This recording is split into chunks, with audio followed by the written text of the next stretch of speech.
Welcome back, everybody, to Brown Bag Bets, powered by BetSperts. We are your daily dose of quick hit handicapping and sports betting picks.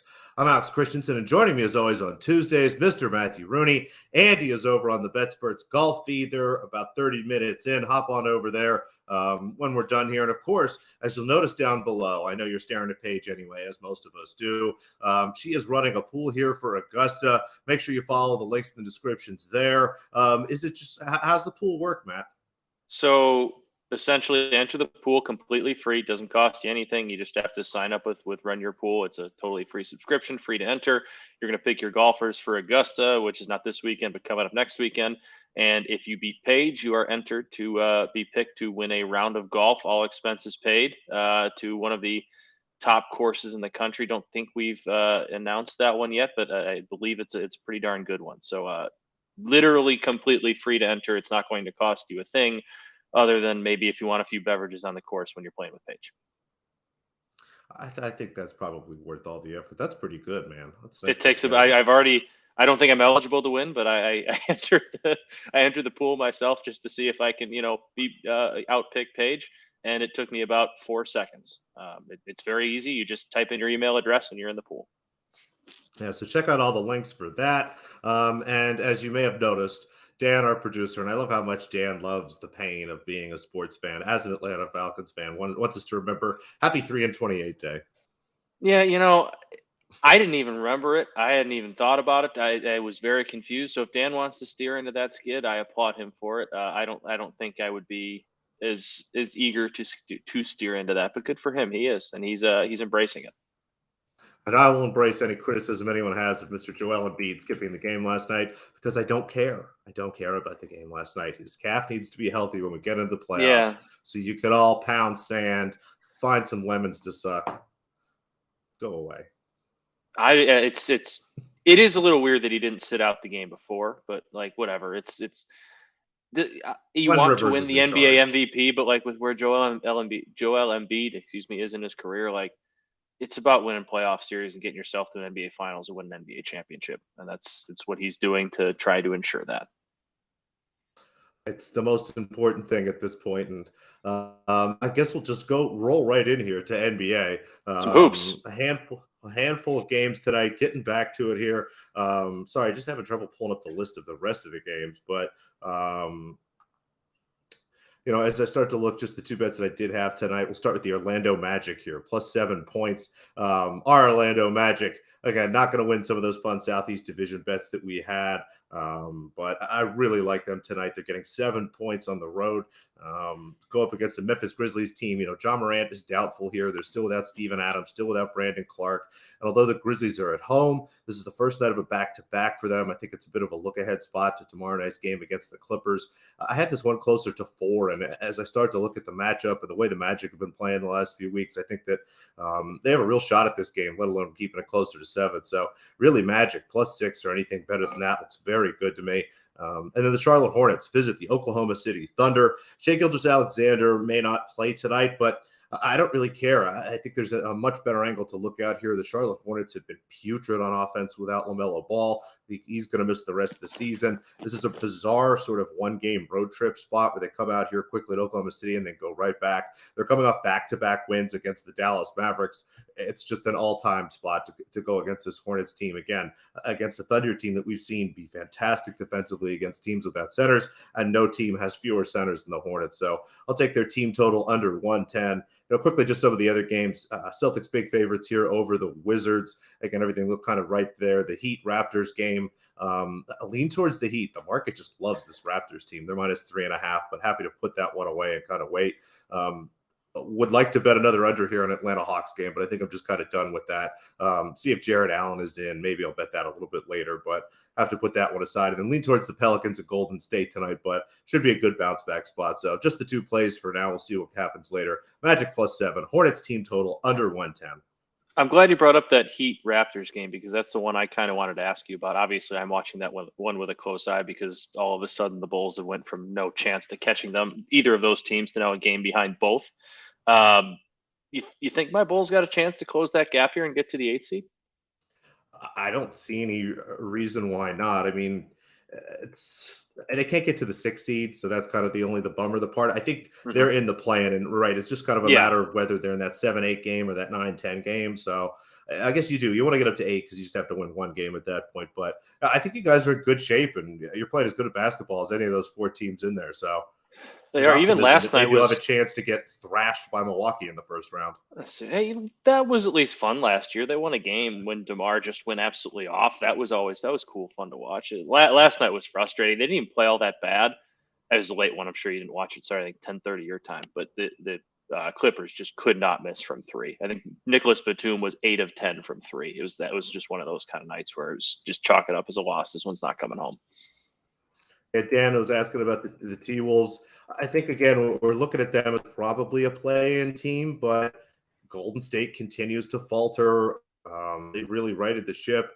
That was a great win, and not that I expect Karl Anthony Towns to hit kind of game-winning shots every night, but has clearly made a positive impact. And I just think that all those bets we made on them to make the playoffs should Mhm. be okay. I think they can win back-to-bin play-in tournaments, and if they do, I'm just going to call it the annual Minnesota play-in tournament.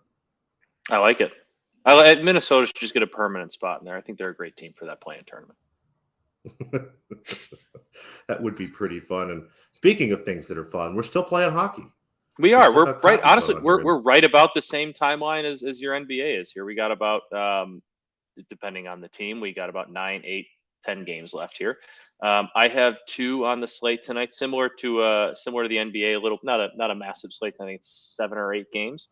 I have one involving my tanking Blackhawks and another involving the game played out west. We'll start, I guess, out west because that's the first one I wrote down. We're going to take the LA Kings money line in Calgary at plus 112. The Kings are playing very, very well as of late and kind of pushed themselves to a chance where they're only 2 points behind Vegas in the division, and they're only 2 points then out of first place overall in the West.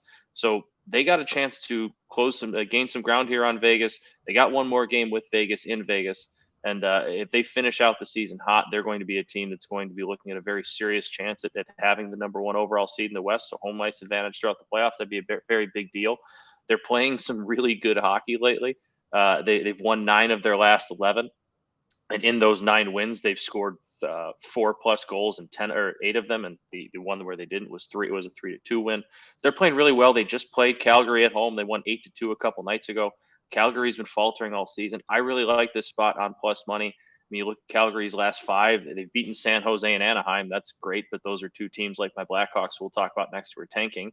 And the 3 teams, they played Vegas, they played LA, they played Dallas, the playoff contenders. They lost. So if you're going to give me the Kings here, I know it's on the road, but playing really, really good hockey as of late. They're scoring a lot of goals. Give me them with plus money on the money line tonight in Calgary.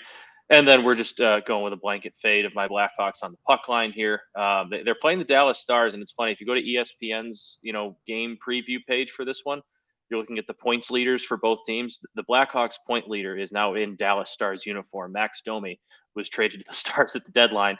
He's still the Blackhawks' current points leader, and he hasn't played for them in a month.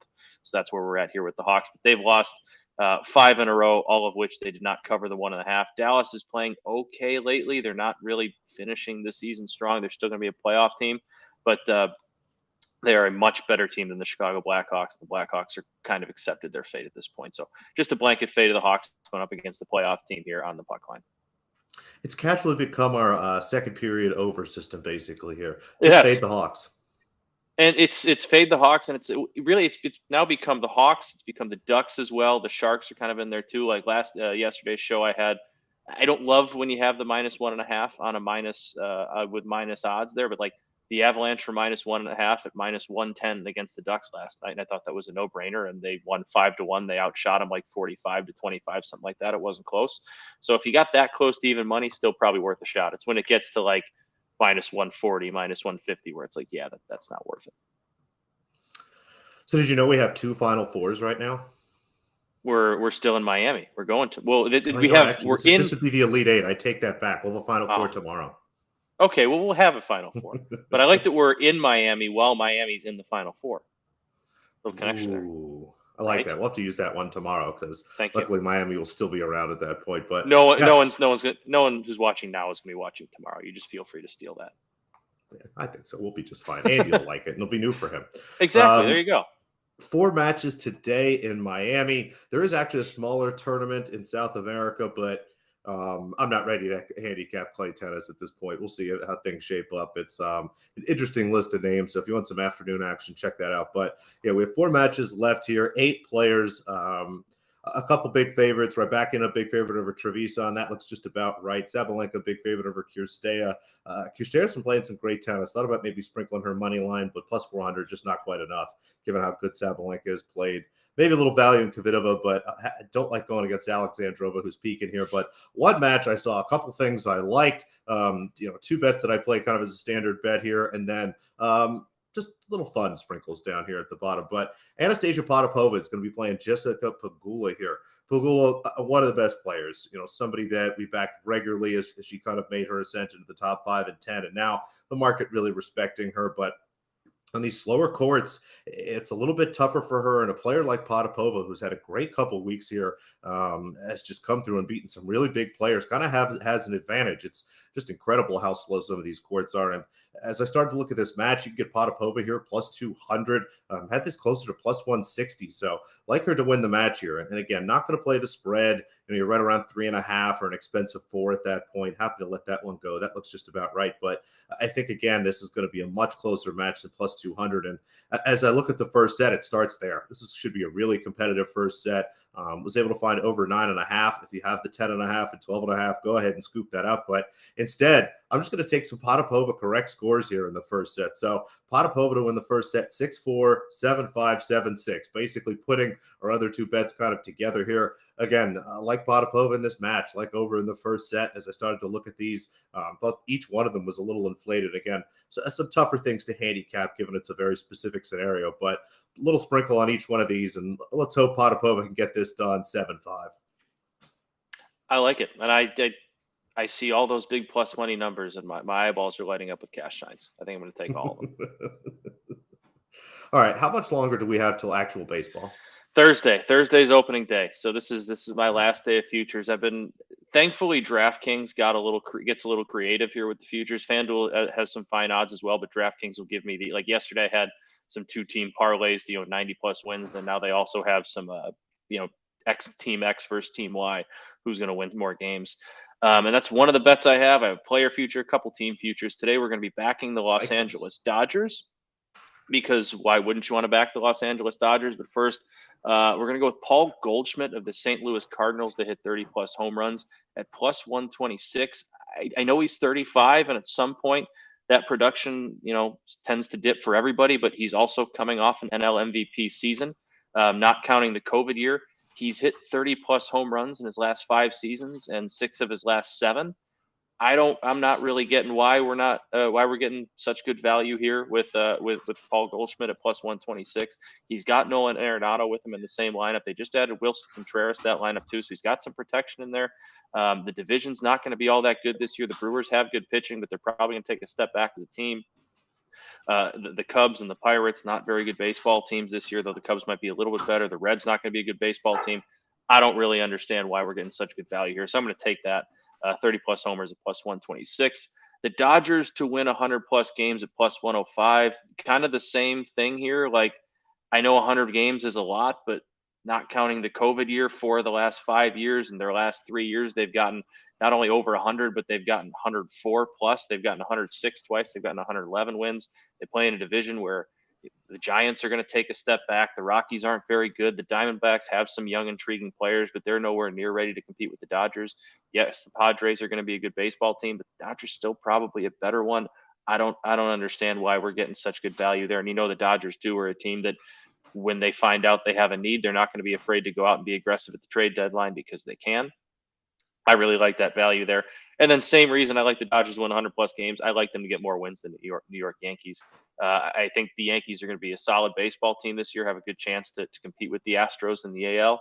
But I also think they play in a very tough division that's going to be pretty competitive throughout the year. Their pitching did get better with Carlos Rodon, but I still don't think they're on the same plane with the Dodgers. And I think the Dodgers play in an easier division that's going to be, easier for them to win a few more games than New York here. So I like the Dodgers to win more baseball games than the Yankees at -120. The Dodgers to win 100 plus, +105. And Paul Goldschmidt, 30 plus homers, +126. No, I mean, I'm not generally one that likes to be a fan of big favorites and teams like the Dodgers, but as long as we have some financial angles, I'm happy to We got touch some them. value there. Yeah, like like a 100 baseball games is a lot of wins, but it hasn't been a lot of wins for the Dodgers the last few years. And like I said, as good as the Padres are going to be, it seems like the Giants aren't going to be that thorn in their side as much this year because they're not going to be quite as good, most likely. I just don't really see many other teams competing with them in that division. I think the Padres and the Dodgers both have a chance to challenge, 9,500 wins. All right, no Champions League today, but who do you think wins the big matchup of Norway versus Georgia? Georgia's the Mm. country. Oh, it's not Georgia football? No, Georgia football. I would take Georgia football over Norway soccer. I'm going to take Norway. What are my odds? What +110? I like it. +110 for them to win. Give me Norway. Yeah, Give me minus Norway. a quarter's like -125. They should be a lot better. And I mean, the Are hot they playing matchup for a with trophy? Can I get Norway to lift the cup? Is that a thing?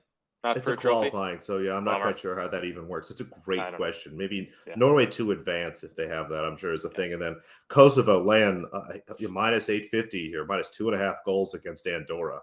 Oh, Two very big countries. It's maybe I I'll was hoping to sprinkle on find a match Andorra that then. was interesting here. We've got Spain, Scotland. I'll take Spain probably. Spain's not the powerhouse they used to be, but I don't think Scotland's very good at soccer. Yeah, -155. I bet if you lay a goal there, you can get plus money or something. So that's fun. There we go. I like that. I think we're on board there. Let's go Spain -1 plus money, and then Norway, just Norway to win. Let's do it. They get it done. I in cannot 90 wait minutes, to plus go 2-0 110. again. I cannot wait to go 2-0 again. Soccer That's what is we do on easy. this show.